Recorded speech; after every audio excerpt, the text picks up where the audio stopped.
I used to think camping was a great way to reset. You leave behind your phone, the noise, the lights, and just sit with nature. Sometimes I'd hike out alone, pitch a tent miles from anyone, and sleep under the stars. I liked the solitude. It helped me think. I've done it all: mountains, forests, deserts, but the trip I took upstate last September is the last time I ever went out alone. I picked a patch of state land up north. It was deep woods, no campsites or roads, just access trails and dense forest. I checked the hunting calendar, looked over the maps, and gave my cousin my GPS waypoint just in case something went wrong.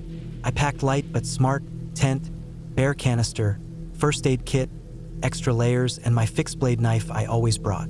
The hike in took me maybe 3 hours, give or take.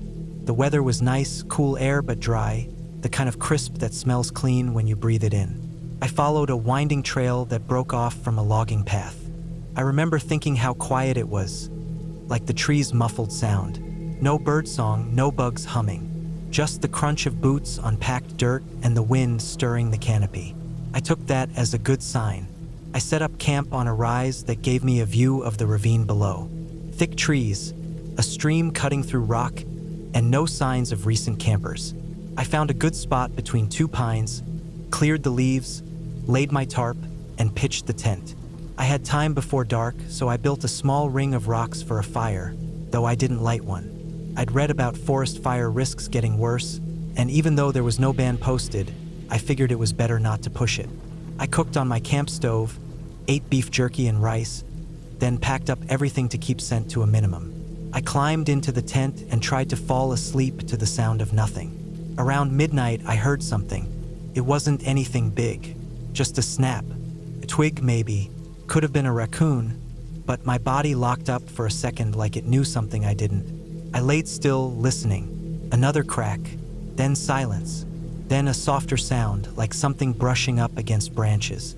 It was far off, but close enough that I could tell it wasn't the wind.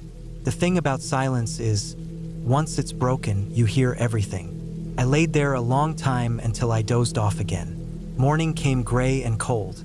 Mist hung between the trees. I made coffee and oatmeal, kept an eye on the woods. I didn't feel uneasy, just alert. I decided to hike the ridge behind my site. I figured I'd scout for other good campsites in case I ever came back.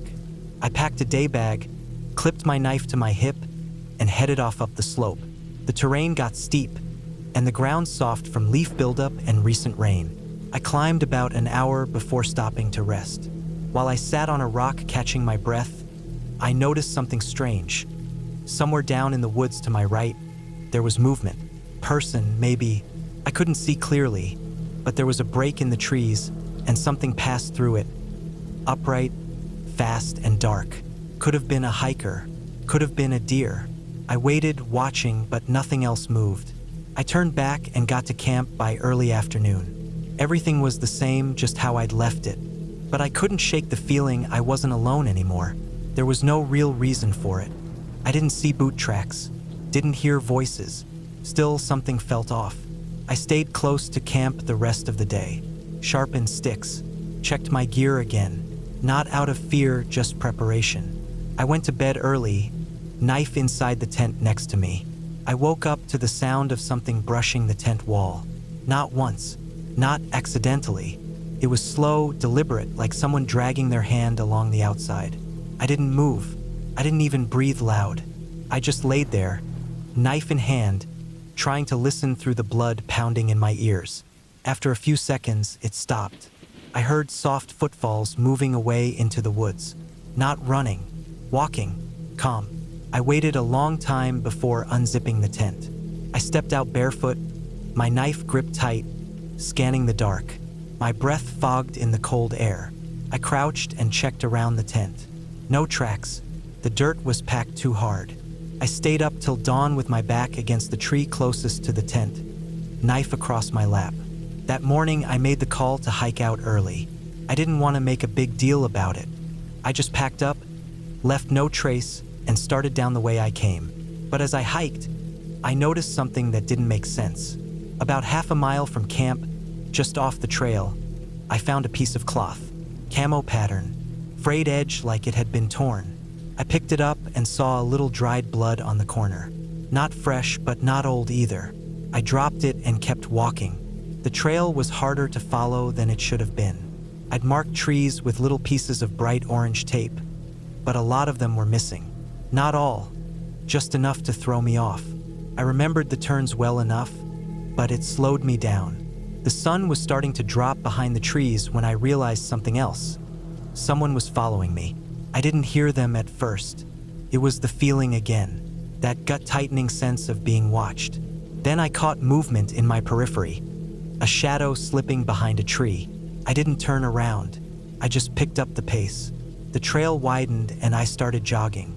I didn't want to run, didn't want to look like prey, but I needed to get out of there. That's when things got bad. I rounded a bend, maybe a quarter mile from where the access road should have started, and there was a guy standing in the middle of the trail. He was tall, beard, heavy coat, boots, arms just hanging at his sides. He didn't move. I stopped dead. My heart was hammering. I looked for a way around, but the brush was too thick. I didn't say anything. I just stared, waiting. Then he took one step to the side. That's all. He didn't come toward me. He didn't raise a hand. Just one step aside, like he was letting me pass. I didn't move. My brain was screaming to turn and run, but my body wouldn't listen. We stood like that maybe 30 seconds. Then I made the choice. I walked past him. I didn't look at his face. I kept my eyes straight ahead.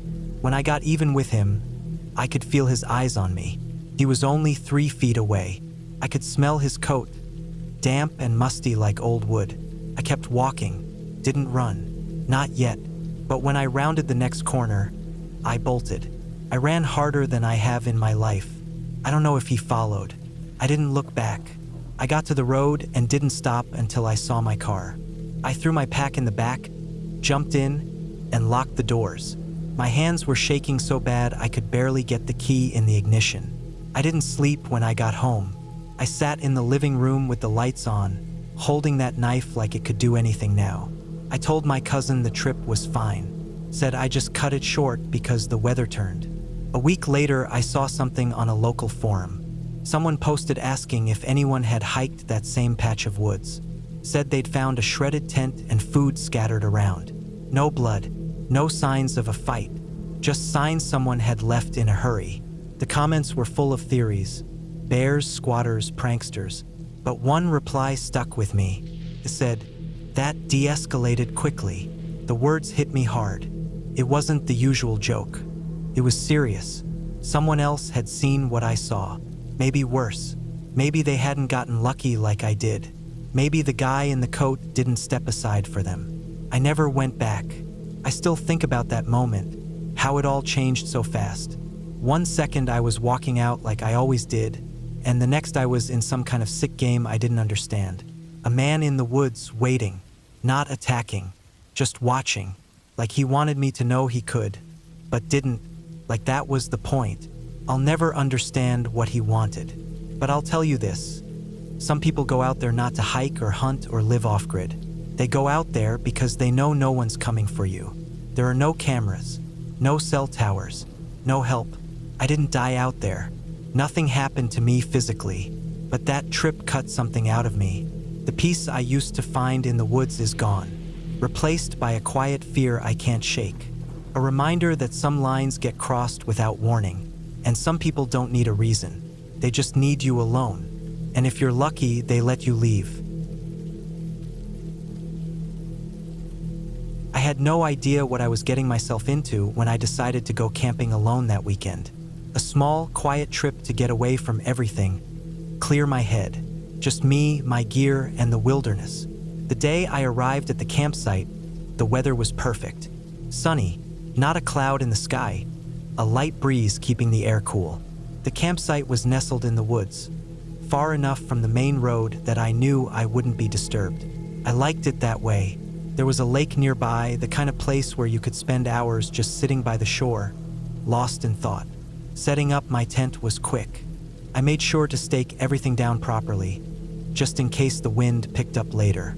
I had a small campfire going in no time, the crackle of the flames filling the air as I sat back on my camp chair, enjoying the peace and quiet. felt good to be out here, alone. No distractions, no people, just nature. As the sun began to set, the temperature dropped a little. I pulled on my jacket and sat by the fire, thinking about the week ahead. I had planned to stay out here for 3 days, no rush, just me and the trees. It was a nice change from the noise of the city. That's when I saw the cat. At first, I thought it was just a trick of the light. There was a movement in the trees, something small and quick, but I couldn't make it out clearly. I stood up, trying to get a better look, and there it was again, a small, grayish cat, darting between the trees, its eyes glowing briefly in the firelight. I wasn't too surprised. Wild cats weren't unheard of in these parts. Sometimes, even stray domestic cats would wander into the woods, searching for food or shelter. I'd seen it happen before when I had gone camping with friends. It wasn't unusual, but there was something different about this one. It wasn't the way it looked. It wasn't even the way it moved. It was just how normal it seemed. It didn't act skittish or wild, the way a typical stray might. It acted like a house cat, as though it belonged there. It didn't try to sneak around or keep its distance. It just walked right into my camp, tail high, looking around like it owned the place. I stood still, watching it. The cat didn't seem to notice me, or if it did, it didn't care. It made its way right past my campfire, sniffing the ground, moving casually as though it was a regular thing to do. I thought about calling it over, but I didn't. I didn't really want to encourage it. I was here for solitude, after all. For a while, the cat just wandered around, its movements slow and deliberate, like it was checking out the place. It would pause, look around, and then continue its path, like it was in no rush. I figured it must have been a stray, looking for food or shelter for the night. Maybe it would leave in the morning. I didn't think much of it at first. Cats were fairly common in the woods, especially around campsites. They were often there for the food people left behind or to hunt small animals. But something about this cat kept catching my attention. It wasn't afraid. By the time the sky had darkened fully, the cat was still around. It had made its way to the edge of the camp, where I had left some of my gear. I watched it for a while, wondering what it was doing. Cats usually didn't hang around human camps, especially this long. They were usually in and out, moving quickly, not lingering. But this one, it was different. It didn't act like a wild animal at all. It didn't even seem interested in the food I had out for dinner. It didn't even look at the fish I'd brought to grill, which was odd for any cat. Normally, they'd go straight for food, but not this one. I sat back in my chair, staring at the fire, trying to convince myself that I was just being paranoid. It was just a cat. Maybe it had gotten used to humans over time, but it still felt off. After some time, I decided to turn in for the night. The cat was still hanging around. By now, it had come closer to the tent, sitting down just a few feet away from me. Its eyes glowed faintly in the dark as it watched me, unmoving. I wondered if it was waiting for me to do something, but I just went inside the tent, zipped it up, and tried to ignore it. The night passed uneventfully. I didn't hear any strange noises or anything out of the ordinary. But the next morning, when I stepped outside, I was met with a chilling sight. The cat was still there. It was lying right outside my tent, curled up in a little ball, as though it had been there all night.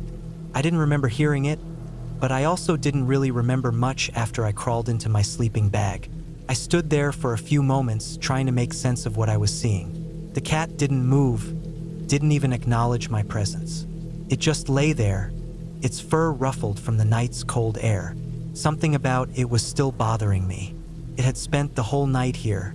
Cats didn't do that. They didn't stay with you like that. They weren't pets. They were wild animals.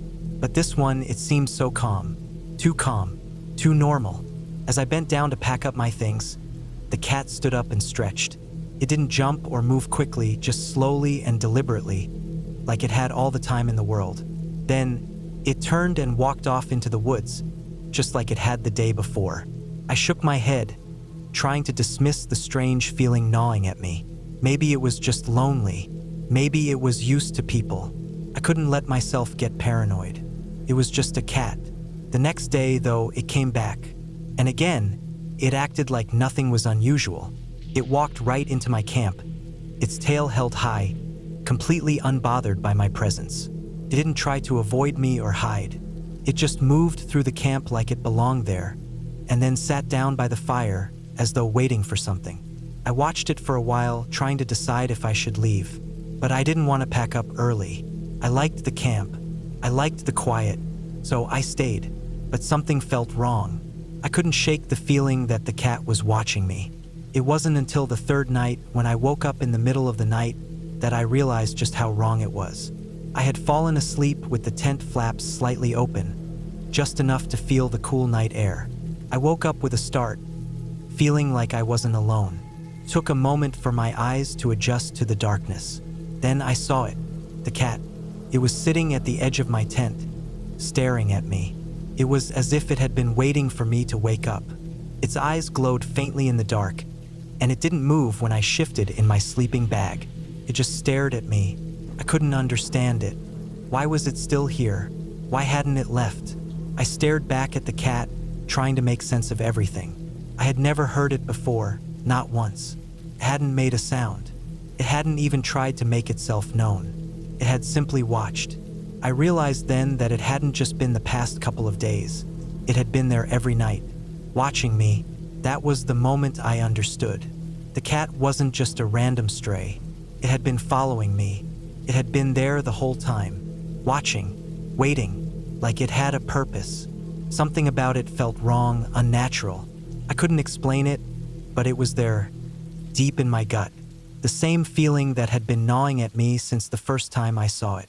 I wasn't going to wait around to find out. I didn't care why it was there. I didn't care what it wanted. I packed up my things, grabbed my gear, and left the campsite. It wasn't until I reached the main road that I finally looked back. The cat was standing at the edge of the trees, watching me. I don't know why it followed me. I don't know what it wanted. But I do know this: it wasn't just a cat. It wasn't just a stray. It was something else. Something watching me. And I never went back to that campsite.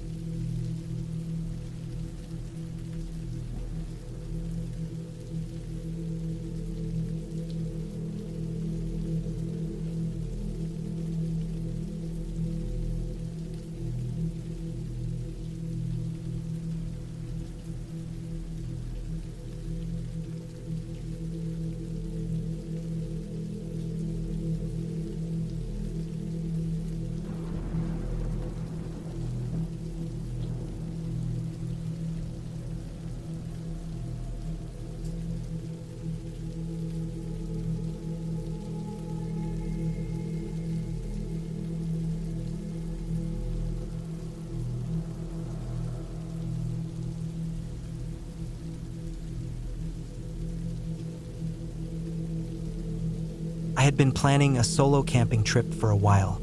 The idea started brewing sometime in January, during a stretch of gray mornings and work that all bled together. I kept looking at old topo maps, scouting spots online, watching gear reviews while I drank coffee before work. I was just tired of traffic, phones, and people needing things from me all day. What I wanted was woods, big trees, quiet, some space. A couple nights alone with my tent and the wind and the kind of sleep that comes from real exhaustion. By mid-May, I picked my spot. It was in a state forest out west, not quite remote enough to need permits or advanced reservations, but far enough that I wouldn't be around crowds. The plan was simple: 2 nights, 1 pack, a small tent, a couple meals, a knife, flashlight, and enough water. No firewood, just a backpacking stove and a couple freeze-dried meals. I wanted to keep it light and keep it moving. Hike in, stay 1 night by a creek, maybe climb the ridge the next morning and head further out to a lake I saw on the map, then backtrack the 3rd day and head home. Everything about the start of the trip was smooth. I parked at a designated trailhead early on a Friday morning and saw only 1 other car. I remember glancing at it, old blue Ford truck with camo netting over the back seat. Figured it belonged to a hunter, given the bumper sticker and the way the tires were caked with mud. I noted it, then shouldered my pack and started in. The trail was well marked for the first few miles, winding through tall pines and patches of birch. There was a kind of hush to the place that I liked. Just birds, wind, and the occasional squirrel scrambling through the underbrush. After about 3 hours of hiking, I reached a flat spot near the creek I'd picked from the map. The water was moving fast enough to avoid mosquitoes, and the rocks by the bank were wide and flat. Good spot to camp. I set up the tent, stashed my food in a bag tied to a tree branch, filtered some water, and made an early dinner. Just rice and vegetables, nothing fancy. I didn't bring books or distractions. I wanted to watch the trees shift color in the evening light, listen to the world wind down, and maybe sleep as soon as it got dark. I don't know what woke me up that first night. It wasn't loud, but I had that feeling, the one that pulls you straight from a deep sleep with your heart already pounding, like your body knows something before your brain does. It was pitch black, no moon, and colder than I expected. I sat there in my sleeping bag, ears straining for any sound outside the tent. There was nothing for a long time. Then I heard what I thought was a single footstep. Not an animal scurrying or a branch falling. Just one heavy footstep. Then another, slower this time. I held my breath. It was too deliberate to be wildlife. Something was out there, or someone. I didn't move for what felt like an hour. The steps stopped eventually, maybe 20 or 30 feet from my tent. Then it went quiet again, too quiet. No insects, no wind in the trees. I waited until I saw a bit of dawn color through the tent before I unzipped it and looked around. Nothing. No tracks I could find. Just empty woods. I packed up fast that morning. I kept telling myself it was probably just a deer, maybe a bear passing through, but it hadn't sounded like any animal I knew. The rest of the day, I kept looking over my shoulder. When I climbed the ridge, I could see for miles, just forest and sky, but I still couldn't shake the feeling that I wasn't alone.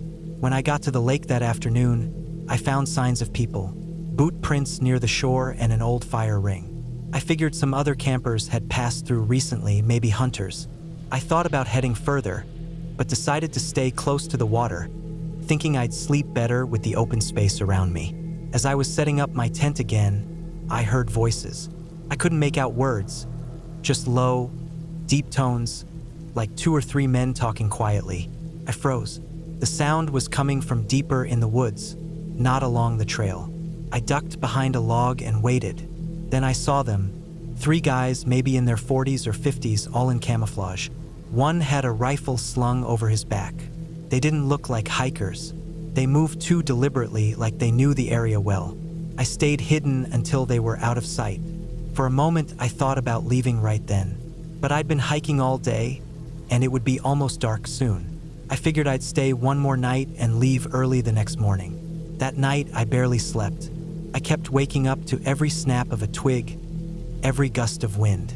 Around midnight, I heard what sounded like someone moving through the brush again. Slow, cautious footsteps, too quiet for a large animal. I sat up, knife in hand, heart beating so hard I could hear it in my ears. Then I saw the beam of a flashlight sweep through the trees.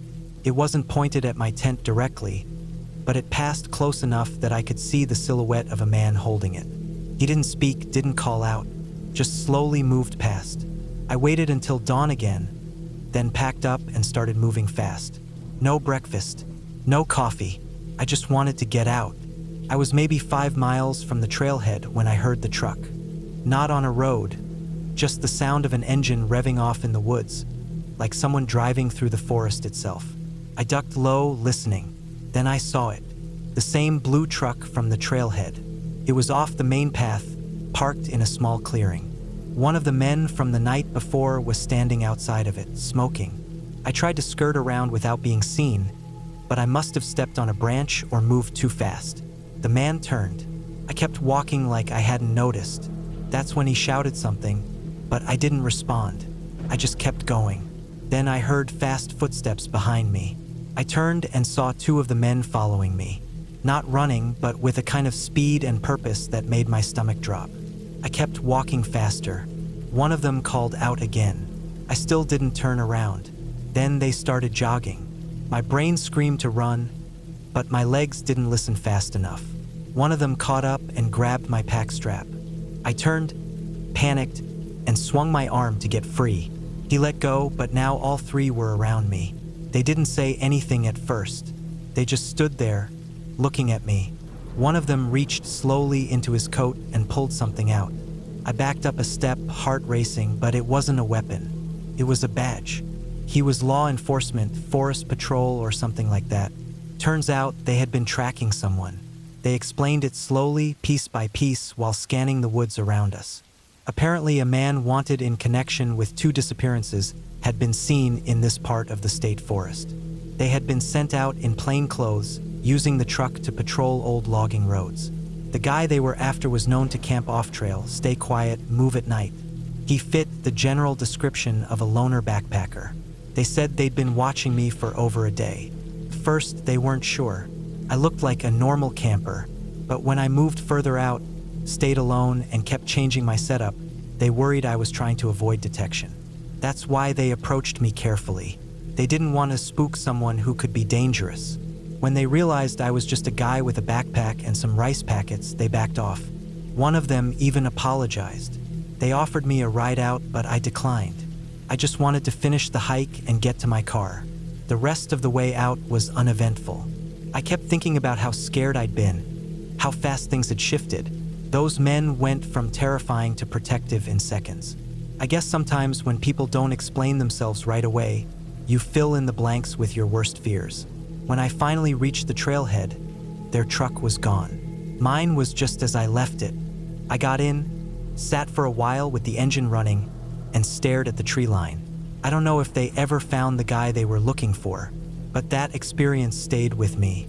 Not because I was in danger, but because of how fast fear can twist your view of the world. Those hunters weren't just guys in the woods. They were people doing a job, watching, assessing, waiting. And I was just a camper in the wrong place at the wrong time, with no clue what was going on around me. That trip changed how I hike. Now I check local reports, I tell people where I'm going, and I keep my eyes open. Not just for animals, but for people too. Not because I expect the worst, but because sometimes what you think is a threat isn't, and sometimes what seems normal hides something else entirely. Either way, I learned that the woods don't care what you're there for. They don't protect you or warn you. They just sit there, waiting, while everything else unfolds around you. I still don't know what we were thinking. Maybe we weren't. Maybe that was the problem. It just seemed like a good idea at the time. One of those plans that comes up during a casual conversation and grows into something bigger before you really stop to think it through. That's how it was with the camping trip my brother and I took last fall. We'd been talking about getting out of the city for a while just to reset, and I had this old map saved on my laptop of some remote trails I'd looked into years ago.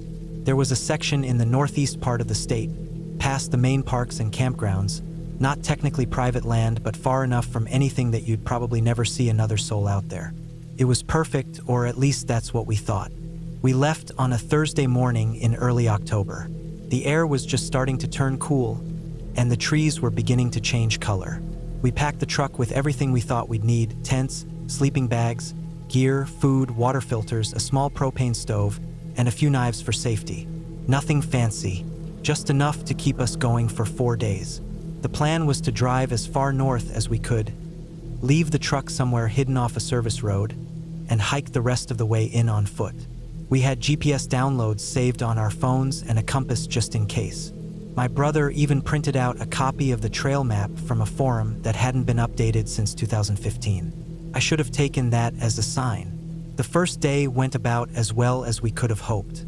The drive took longer than expected because the last hour of the route was nothing but narrow dirt roads with deep ruts and fallen branches. We had to get out twice just to move logs blocking the path. Eventually, we reached a small clearing barely big enough for the truck, hidden just off a long-forgotten logging road. From there, we shouldered our packs and started the hike toward the lake marked on the map, Dead Horse Lake, though no one we talked to had ever heard of it. I guessed it was probably just one of those unofficial names people gave a place decades ago that stuck around even after the people didn't. The hike was rough. The trail started wide enough, maybe 2 or 3 feet across, but it narrowed quickly. Trees hung low overhead, and the brush on either side came right up to our knees. Some parts had washed out completely, and we had to guess which way the path continued. It wasn't long before it was obvious that nobody had maintained it in years. Still, we pushed on, crossing 2 small streams and climbing over more than a few fallen trees. The whole time, the woods were quiet. Not peaceful exactly, just quiet in a way that felt unnatural. We didn't hear birds or wind, just the crunch of our boots and the occasional sound of water off in the distance. By the time we reached the lake, it was almost dusk. The sun was low behind the trees, casting long shadows over the clearing where we set up camp. The lake itself was small, probably no more than a few acres across, but deep. The water was so still and dark it looked like oil. We didn't see any fish jumping or insects buzzing over the surface. No signs of animals. Nothing. Just cold water and silence. We picked a spot on the western shore, just above the high water line. The ground was flat and dry, and there were enough trees nearby to offer some shelter from the wind. We pitched the tent, gathered firewood, and boiled water for dinner. It was already starting to get cold. The kind of cold that creeps in after the sun disappears and soaks right through your clothes. We didn't talk much. There wasn't much to say. We were both tired, and there was something about the place that made us keep our voices low without even thinking about it. That night, I didn't sleep well. I never do the first night out, but this was different. I kept hearing things, not loud crashes or growls, just soft, distant sounds that made me sit up and hold my breath. Twigs snapping, leaves shifting, something moving slowly through the woods. I tried telling myself it was deer or raccoons. That's all it ever is. But this felt different. It was measured, intentional, like something was circling. The next morning, my brother looked like he hadn't slept either. We didn't talk about it. We just ate quickly and spent most of the day hiking around the lake. We didn't see anything unusual, but we didn't see any wildlife either. No tracks, no scat, no birds, no squirrels. It was like the whole forest had emptied out, and we were the only ones left. At one point, about halfway around the lake, we found something strange. An old fire pit, almost completely grown over with moss and leaves. The stones were still in a circle, but the inside was full of dirt and debris like it hadn't been touched in years. Nearby, there were rusted cans and the half-buried remains of what might have been a folding chair. Someone had camped there once, but not recently. There were no trails leading to or from the site, no signs of use, just rot and decay. My brother kicked at one of the cans, then looked back over his shoulder like he was expecting to see someone watching. But there was nothing, just that quiet again. That night, the noises came back. I didn't wake up all at once. It was slow. Something in my brain pulled me out of sleep like a hook behind my eyes, and I just lay there listening. The fire had gone out, and the air in the tent was freezing. I heard footsteps again, slow, soft, crunching footsteps moving just outside the tent. They circled us once, then stopped. I didn't move. I didn't even breathe. I stared at the nylon wall and waited. Then I heard something worse, breathing. Deep, steady breathing no more than a foot from where my head was. I could feel it through the tent fabric, like the air itself was vibrating with the sound. After what felt like forever, the footsteps started again and faded into the woods. When daylight came, we packed up fast. We didn't eat. We didn't talk. We just got moving.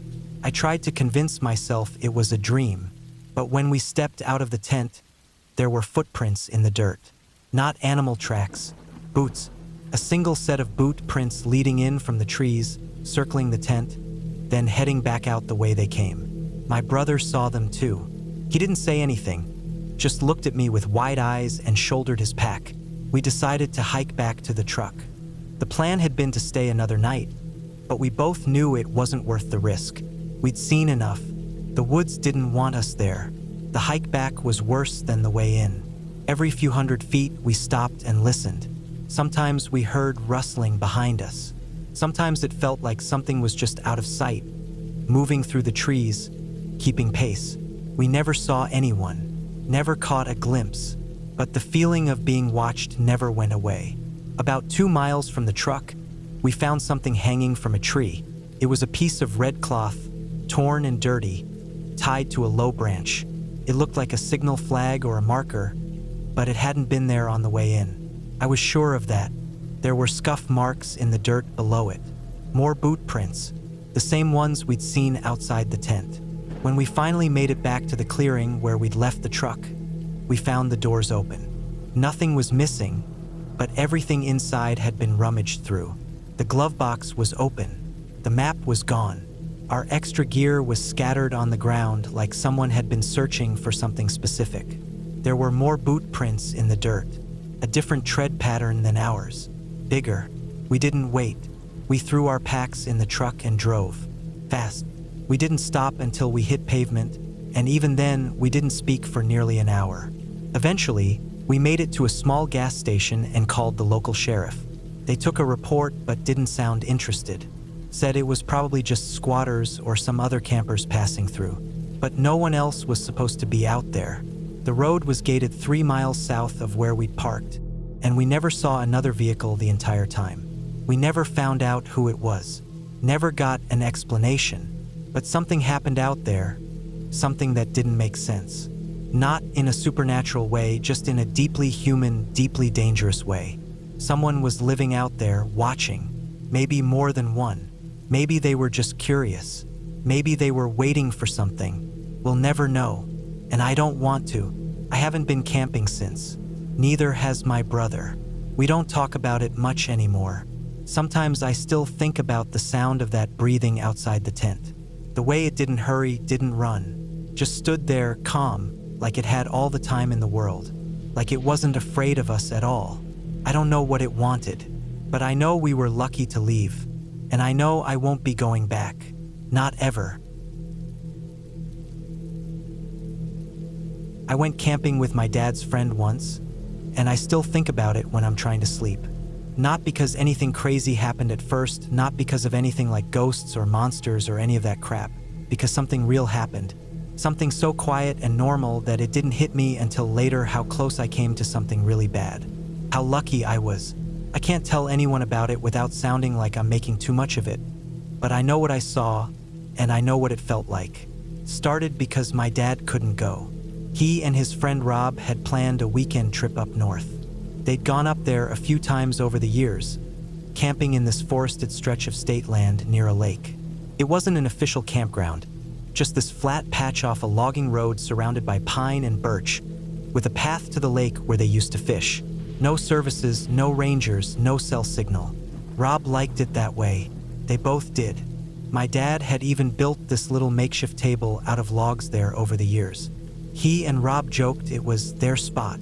But then my dad caught the flu a few days before the trip. Full-on fever, chills, the works. He didn't want to cancel on Rob though. He knew Rob hated going alone, so he asked me to go in his place. I wasn't crazy about the idea. I was 21 then, used to spending weekends with friends or working part-time. But he looked miserable and guilty, lying on the couch wrapped in a blanket, and I didn't have a good excuse to say no. So I said yes. I'd met Rob a few times before. He was in his late 40s, tall, quiet, the kind of guy who looked like he knew how to fix anything. He worked construction jobs off and on. No family, no kids. Just one of those guys who was always sort of around, like a permanent side character in my dad's life. We left early Friday morning in his old pickup truck. I had a small pack with clothes, a sleeping bag, and some snacks. Rob brought the rest: tent, stove, lanterns, water jugs, tools, all that. He didn't talk much on the drive, just had the radio on low and drove fast. It was about a 3-hour drive to the woods. The further north we got, the narrower the roads became, until finally we were bouncing down a dirt trail full of potholes and ruts. The truck swayed and creaked as we climbed deeper into the trees. When we finally pulled up to the spot, I saw what my dad meant when he said it was peaceful. The clearing was just big enough for the truck, a fire ring, and a couple of tents. Trees pressed in all around us, close and dense, like walls of green. The lake was maybe a quarter mile through the woods, just a short path winding down a slope. It was quiet, real quiet, not even wind, just birdsong and the occasional creak of trees shifting. No people, no cabins, no roads nearby, just woods. We spent the first few hours setting up. Rob didn't say much, just handed me things and pointed. I helped put up the tent, laid out the sleeping bags, gathered kindling.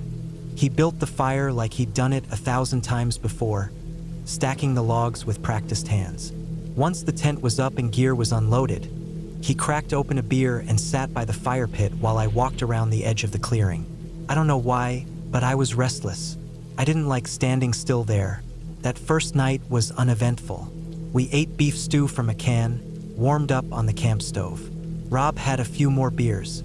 I watched the fire and listened to the forest. It got cold fast once the sun went down.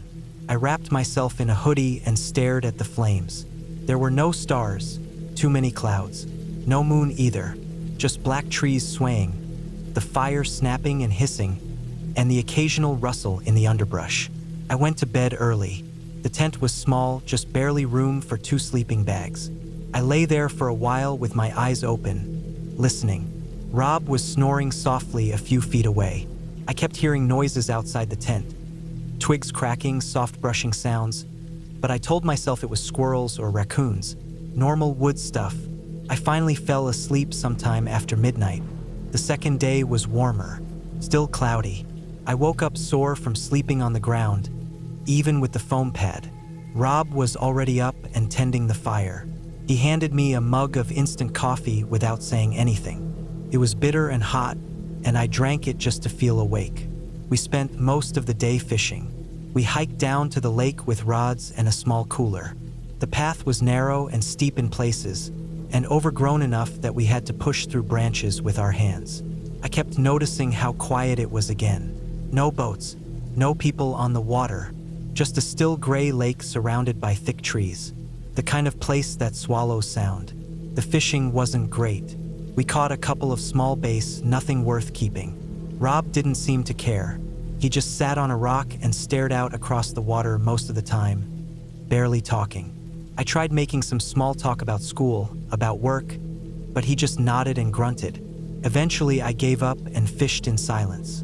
That night, we ate canned chili and sat by the fire again. I asked Rob how he found this spot. He said he'd stumbled on it years ago while hunting. That was all he said. He didn't seem like he wanted to talk. I watched him drink, watched the way he stared into the fire like he was waiting for something. It made me uneasy, but I didn't have a reason for it. Just a feeling. I went to bed a little after 10. Rob stayed by the fire. I woke up around 2 a.m. to the sound of footsteps. Not animal sounds, actual footsteps. Slow, deliberate crunching over dry leaves and twigs. My heart jumped into my throat. I lay still, eyes wide open, straining to hear. Rob was still snoring softly beside me. The footsteps stopped just outside the tent. I didn't move. I barely breathed. Then I heard something I'll never forget. The sound of someone slowly dragging a hand across the fabric of the tent. A long, slow scrape from the top corner down to the bottom, like someone tracing the outline of where I lay. I didn't move, couldn't. After what felt like forever, the sound stopped. No more footsteps, nothing. I stayed frozen until dawn.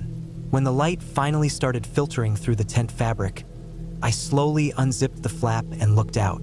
There was no one there, but I saw the marks on the side of the tent. Dirt smudges, for long streaks like fingers dragged down the nylon. I stared at them for a long time. Rob woke up and saw me outside. I didn't tell him. I didn't know why. Maybe I didn't want to sound crazy. Maybe I didn't want him to know how scared I was. But I just shook my head when he asked if I slept okay, and he didn't press. We ate a quick breakfast and packed up our gear. Rob didn't seem in a rush, but I wanted out of those woods. Took a few hours to break camp and load everything into the truck. We hiked down to the lake one last time to grab a tackle box Rob had left, and I noticed something on the path. A footprint. Not a boot, not a shoe, a barefoot print, in the soft dirt off the side of the trail. It wasn't big, maybe the size of mine, but it was recent. The edges were crisp. I squatted down and stared at it, trying to make sense of it. Rob saw me looking and asked what I found. Nothing, I said. We left 20 minutes later. I didn't relax until the dirt road gave way to pavement again. When we got home, I told my dad the trip was fine, said it was peaceful, said the lake was nice, but I never told him about the footsteps, or the hand on the tent, or the footprint. A few weeks later, I did some searching online. I found a few mentions of squatters in the area, people living off-grid, deep in the woods. Old men, drug addicts, survivalists, no one knew for sure. Just rumors. Stories from hunters who saw smoke where there shouldn't be any. Fishermen who found traps. Hikers who heard voices but never saw anyone. Some people talked about a man who lived out there. Said he watched campsites from the trees. Never came out during the day. Just watched. Some said he'd been out there for decades. I don't know if that's true, but I know someone was out there with us that night. Someone walked up to our tent. Someone reached out and touched it. They didn't hurt us, didn't take anything, didn't say a word. They just wanted to be close. And that's what scares me the most. The silence, the patience, the idea that someone could live that far out in the woods, watching people come and go, waiting until the middle of the night to remind them they weren't alone. I haven't been camping since, and I never will again. I'd always found something peaceful in camping alone, especially in quiet spots most people wouldn't think to go. It's not that I'm antisocial. I just like the quiet, the kind of quiet you get in those stretches of bush where nobody's around for miles. No phone service, no cars going by in the distance, no scattered families playing loud music or shouting to each other over burning sausages. Just you, the tent, the bush, and whatever animals happen to be around. That's what I was looking for that weekend. A bit of real quiet. I'd been dealing with a stretch of stress at work, sitting under fluorescent lights all day, stuck behind a screen while my body begged to move. I felt tired in a way that no amount of sleep could fix. So I decided to head out on a Friday after work, threw my gear in the car, and drove out of town until I reached the edge of the national park. I'd been to this general area before, but the exact spot I had in mind was somewhere new. Just a little turnoff I'd found marked on an old topo map, not part of the usual walking trails, not signposted or maintained. I was pretty sure not many people even knew about it. Just a patch of secluded bushland, thick with gums and undergrowth, and with the kind of terrain that made for good isolation. That's what drew me there. I parked the car off a dirt service road, locked it up, hoisted my pack, and started walking. It was late afternoon by then. The sun was still hanging on but already stretching shadows across the track. I hiked in maybe 20 minutes, winding my way around scrub and low branches, stepping carefully through the loose sticks and dry leaf litter underfoot. Everything crackled. It was a noisy forest in that way. Even the smallest movement gave itself away. That made me feel oddly secure. I figured if anything or anyone came near my camp later, I'd hear them long before they got close. I picked a spot just before the ridge dropped into a gully. A flat area, not too exposed, just wide enough to pitch the tent comfortably with some space for a small fire and to sit and cook. The bush thickened behind me, which gave the site a kind of natural back wall. To the front, I had a good line of sight through the trees, especially with the sun going down behind them. The wind was light, barely moving the higher branches, and the air had that dry, dusty smell that always made me feel like I was far from everything. I set up the tent without rushing, drove the pegs into the firm ground, and laid out my sleeping bag inside. I kept things minimal, just the essentials. I didn't bring a heavy cooler or anything bulky. Just a small gas burner, a single-pan mess kit, a water bladder, and a couple of vacuum-sealed meals. That's all I needed. I made a bit of food as the sun disappeared, boiled some water for tea, and sat back against a log while the light faded into blue. The night came in fast. Once the last light was gone, I lit my headlamp briefly to check around the camp. Everything was still. No sign of movement, no strange sounds. Just the distant clicks of insects starting up and the occasional soft thump of a possum or wallaby moving through the bush. But even those were easy to hear. The ground was littered with dry sticks, bark, and crunchy leaves. That was the kind of bush this was. Nothing moved quietly. I turned off the light and let my eyes adjust. I sat there for maybe another hour, just listening. I like doing that, hearing how the bush settles at night. It's not completely silent. You get rustles here and there, but they're spaced out. They make sense. A shift in the branches, a scurry of claws, all normal. Eventually I zipped into the tent, laid down on my side, and pulled the bag up to my chest. I wasn't quite tired yet, but I knew I'd drift off sooner or later. I lay there listening, trying to pick out each small noise. It felt safe, like I could hear everything that was happening for hundreds of meters in any direction. Sometime in the middle of the night, I woke up suddenly. It wasn't the sound of something big moving around. It wasn't the sound of someone walking or anything obvious. It was one sound, plopping sound. Not sharp, not sudden. Just a single, soft thud. A kind of wet impact, like something being dropped from a low height. That's all it was. One plop, close to the tent. And then nothing. I lay completely still. My eyes were already open, adjusting to the darkness of the tent, lit only slightly by the faint moonlight filtering through the nylon. I didn't move. I just listened. No other sounds followed. No footsteps, no rustling, no sticks breaking, no breathing outside. Just total stillness. I stayed like that, frozen, for maybe 10 minutes, ears straining. I started questioning if I'd even heard it. Maybe something in the tent had shifted? Maybe a drip from a tree onto my tarp? But the sky was dry. No rain. No dew yet either. Still, I didn't move. I couldn't shake the feeling that something wasn't right. Eventually, I convinced myself that it had to have been nothing. Just some natural sound that woke me up at exactly the wrong time. I let myself relax and pulled the sleeping bag tighter around me, eventually drifting back off. When I woke again, it was early morning. The light had that faint blue tint just before sunrise. I lay there for a few moments, collecting my thoughts, before sitting up and unzipping the tent door to let in some air. That's when I saw it. About a foot away from the front flap of the tent, resting right on the leaf litter, was a kangaroo's head. Just the head, fresh, clean cut through the neck, eyes partly open, ears stiff. I just stared at it. It wasn't there when I went to sleep. I checked that exact area before turning in. There was nothing there. I would have seen it. No way I could have missed it. It wasn't buried, and it wasn't partially hidden. It was right there, like it had been placed carefully, deliberately. The fur looked fresh, still clean, not yet bloated or swarming with insects. There was no blood trail, no splatter, no marks on the ground around it. Just the head sitting perfectly still among the leaves. My skin went cold. I felt it spread down my arms and into my legs. I didn't move. My mouth was dry. My thoughts were suddenly loud, clashing in my head. I stood up slowly, stepped around the tent, and checked the immediate area. No tracks, no prints, no drag marks, nothing that made any sense. It wasn't like a dog had dropped it there. There were no tooth marks, no tearing, no bite wounds. It looked cut, not ripped, not gnawed. A clean separation. I stood there for another few minutes, looking in every direction, listening again for sounds. Anything, but the bush was still. Not even birds yet. That felt wrong too.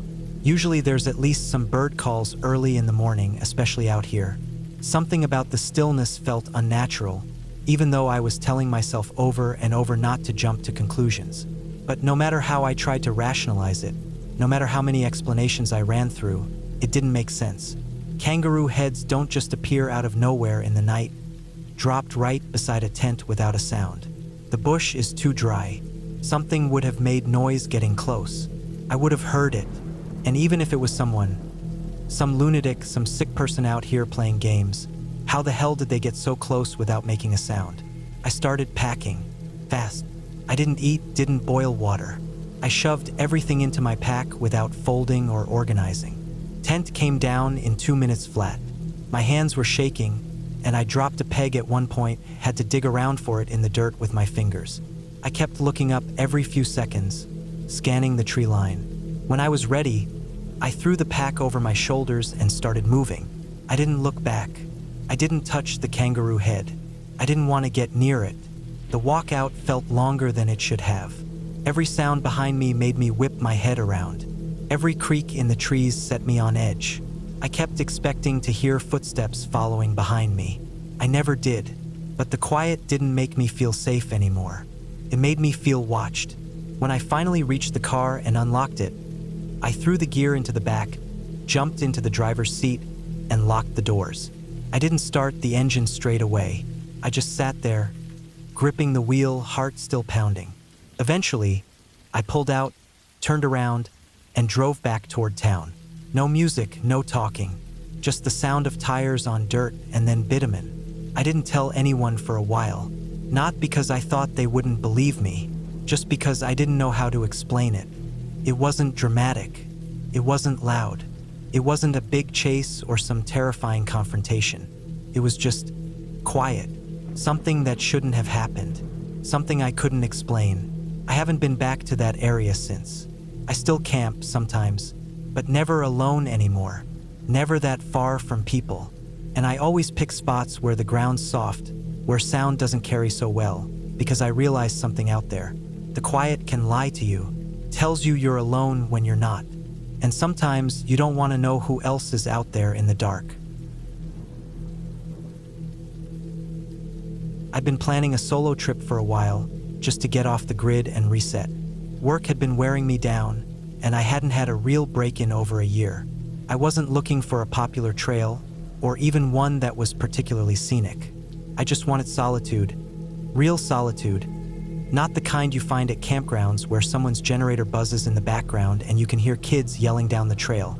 I'd done a lot of map scouting, found a section of forest in north-central Pennsylvania that looked about as far from people as I could reasonably get in a weekend. No towns nearby, no major trail systems, just old Forest Service roads and some forgotten, overgrown trails that probably hadn't seen use in years.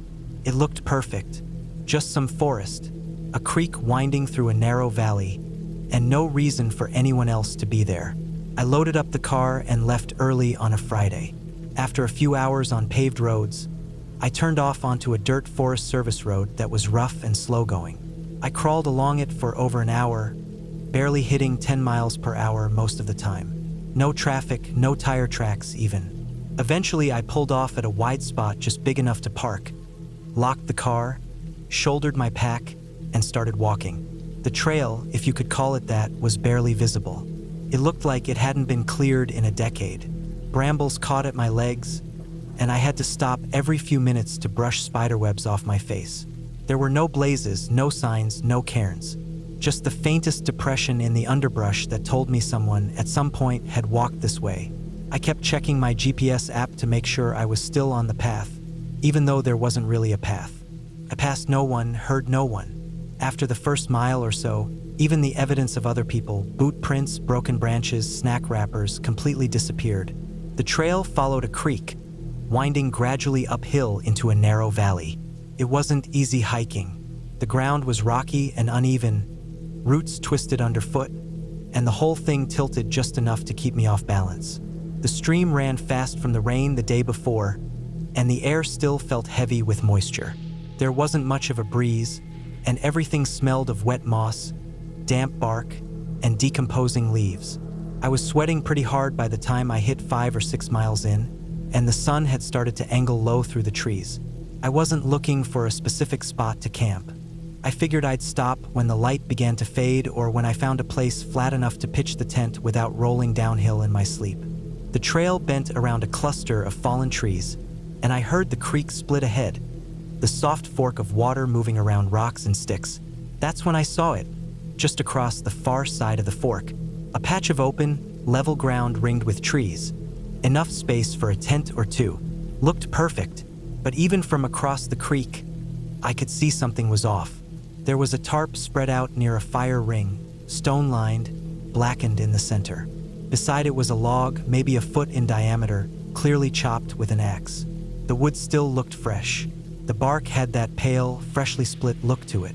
There were no embers or smoke, but the ring didn't look like it had sat untouched for long. Curious, I crossed the creek, careful with my footing on the slick rocks, and started looking around. That's when the unease set in. Near the fire ring, I saw scattered gear, like someone had just dumped the contents of their backpack and walked away. A camp pad, a compact stove, a couple of metal cooking pots, a half-empty fuel canister, some freeze-dried food packets, a tiny first aid kit. All of it was wet, like it had been rained on recently, but there was no backpack in sight. A little way down toward the stream, I found a pile of clothes, socks, a shirt, hiking pants, wadded together and damp, like they'd been left out in the rain. A towel hung from a low-hanging branch nearby, also soaked. It looked like someone had done some washing, maybe bathed in the creek, then never came back to gather their stuff. Then there was the toilet area. Off in the woods, not far from the camp. Someone had clearly been relieving themselves behind a log. There were dozens of used toilet paper wads, far more than you'd expect from a weekend trip. Judging by the decomposition and amount, it looked like someone had been using that spot daily for at least 2 weeks. But the weirdest part, the thing that made my stomach drop, was that structure. About 20 feet behind the tarp, in the trees, there was this cube. It looked like it was made from saplings. Branches maybe an inch or 2 thick, cut and tied together with twine or rope into a rough frame. It was about 4 feet tall, 4 feet wide, a cube with crossbars running diagonally across each face. It wasn't solid. It wouldn't have held anything. The gaps between the sticks were wide enough to slide your arm through. It wasn't a cage, not really, but it was framed like a cage. Built deliberately, that's what I couldn't shake. It wasn't a lean-to, it wasn't a game trap, it wasn't shelter. It served no clear purpose, and yet someone had spent real effort making it. I stood there for a long time just staring at it. The forest around me was quiet. No wind, just the soft burble of the creek and the occasional creak of trees. I didn't see anyone, didn't hear anything, but I felt watched. I should have turned around right then. I should have crossed the creek and hiked back out, even if it meant walking by headlamp. But I didn't. The sun was dropping fast, and I was already worn out. I didn't want to hike 6 miles on a half-visible trail in the dark, so I told myself the gear was old. Maybe someone had left it months ago and just never came back. Maybe the weird wooden frame was someone's art project. Maybe it was nothing. I set up my tent a short distance from the fire ring, between 2 trees with a bit of a windbreak. I kept my 12-inch fixed-blade knife in my hand the entire time I was setting up. My headlamp stayed on. I kept looking over my shoulder. I skipped dinner, just drank some water and sat on a rock with my knife in one hand and my flashlight in the other, scanning the treeline. Couldn't relax. Every sound made my skin crawl. A branch shifting, water rushing louder for a second, a squirrel scrambling through dry leaves. I camped alone plenty of times before and never felt like this. But that place felt wrong. I tried to sleep, but it was shallow, twitchy sleep. Every time I drifted off, I'd startle awake to what I thought was a sound outside. Footsteps, maybe, breathing. But every time I listened close, it was gone. Sometime past midnight, I heard something crack behind the tent, like a branch snapping under weight. I froze, held my breath, waited. Nothing, just silence again. But that was worse. The forest was too quiet. No owls, no rustling, just still. To first light, I was up. No breakfast. No coffee. I stuffed everything into my pack haphazardly and had my boots laced in under 10 minutes. Knife still in my hand. I took one last look at that tarp and the scattered gear, then at the strange wooden cube. I didn't take pictures at the time. I didn't want to be there a second longer, but I did later once I'd gotten back and told the story to a friend. I sent them to the Forest Service, actually talked to a ranger who told me it was probably nothing. Maybe someone was living out there off the grid. Maybe it was part of a grow operation. Maybe just some eccentric loner. He said they'd send someone out to check, but I never followed up. Hiking out, I kept expecting to see someone behind me. I kept stopping to listen, kept looking for movement. I didn't calm down until I could see the outline of my car through the trees. I drove home in complete silence, not even music on the radio. I couldn't stop thinking about the frame, what it was for, why someone built it, what kind of person lived out there long enough to leave all that stuff behind. Why would someone walk away from it all? It's been a long time now and I still don't know. I've shown the pictures to other people. Some said maybe it was for drying hides or storing meat off the ground. But then why the crossbars? Why make it so symmetrical? Why go to the trouble of building something with no real function? No one has a good answer. And every time I look at those pictures, I remember that dead stillness in the woods, the feeling that I wasn't alone, the gear left behind like someone walked off and never came back. I haven't camped solo since. Not that deep, anyway, and not without telling someone exactly where I'll be. I still love the woods. I still get the itch to disappear into them sometimes. But now I carry more than just a knife. And I never, ever camp near signs of someone else's abandoned camp. Because whatever happened there, whoever built that thing left something behind. And I don't want to be the next person to go missing out there. Back when I was in college, my buddy and I decided to take advantage of the Perseid meteor shower and head out into Shenandoah National Park. He was going to James Madison University at the time, so it was just a short drive for him. I was a bit further away, but I had some flexibility with my schedule, and we both worked part-time for a university rec program that gave us access to gear. We grabbed a tent, some sleeping bags, a hammock, basic cooking gear, and loaded up. We didn't have a super detailed plan. We just wanted to hike into the woods far enough that we wouldn't have headlights or town lights messing up our view of the stars. We picked an out-and-back trail that climbed up to a cliff overlooking the Blue Ridge Mountains. It was listed as moderate difficulty online, and by the look of the topo maps, it seemed to have enough elevation to give us a good, clear sky. No need to book a spot since we were planning on primitive camping and staying on public land. We parked at a trailhead that wasn't especially busy and started hiking mid-afternoon. The weather was perfect. Sunny, warm but not hot. No bugs buzzing around too much. The kind of late summer day that almost makes you forget how quickly things can turn once the sun goes down. We hiked in probably 4 or 5 miles, mostly uphill. It wasn't super tough, but enough to get you sweating, especially with full packs. The trail narrowed and got rockier as we got closer to the top. Near the end, there was this spot where the forest thinned out and you could see glimpses of the horizon through the trees. Then we hit the overlook. It was incredible, a wide flat outcrop of rock that jutted out over the valley. You could see the hills stretching out for miles in every direction. No sign of roads, houses, or anything artificial, just green ridges fading into the blue haze. It was quiet too. The kind of silence you only get when you're hours away from people. We set up camp a little ways back from the cliff.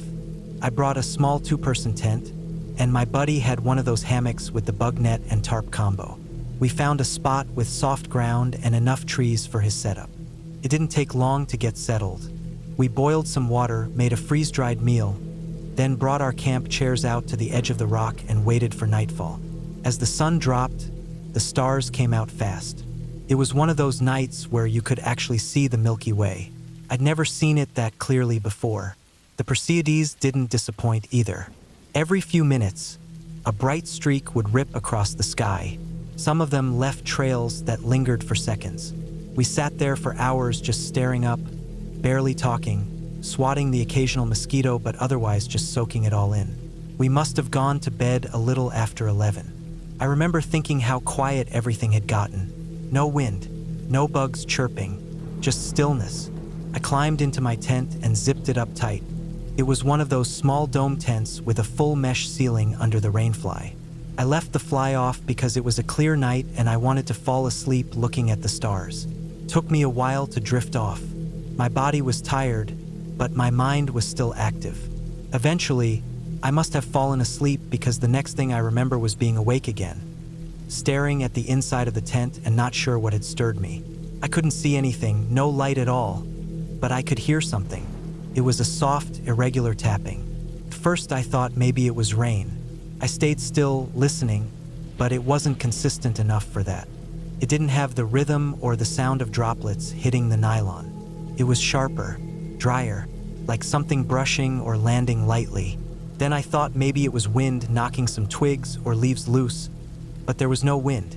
The air was still, dead still. I kept listening. It wasn't just above me, it was all around the tent.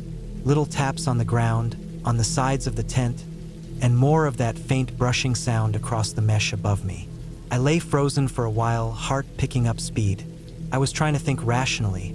Maybe it was small critters, mice or chipmunks, rustling around, or a raccoon nosing through our packs. I had sealed up all the food, though, and hung the smellables away from camp. I knew it couldn't be my buddy messing with me.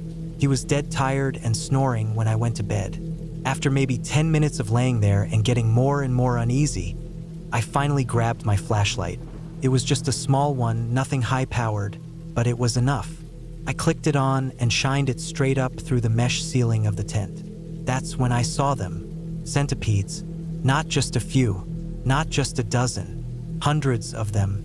They were crawling all over the outside of the tent, especially across the mesh top. Their legs twitched and curled in the light, their long segmented bodies shifting and bending as they slowly moved. They weren't falling like rain exactly, but they were definitely dropping or being shaken loose from something above. Some of them were just dropping straight down. I saw one hit the top, then crawl sideways and disappear into the folds of the fabric. My whole body went cold. I don't have a huge issue with bugs normally. Spiders, ants, even snakes. I can deal with them. But something about the movement of centipedes, the way their legs ripple in waves, it makes my skin crawl.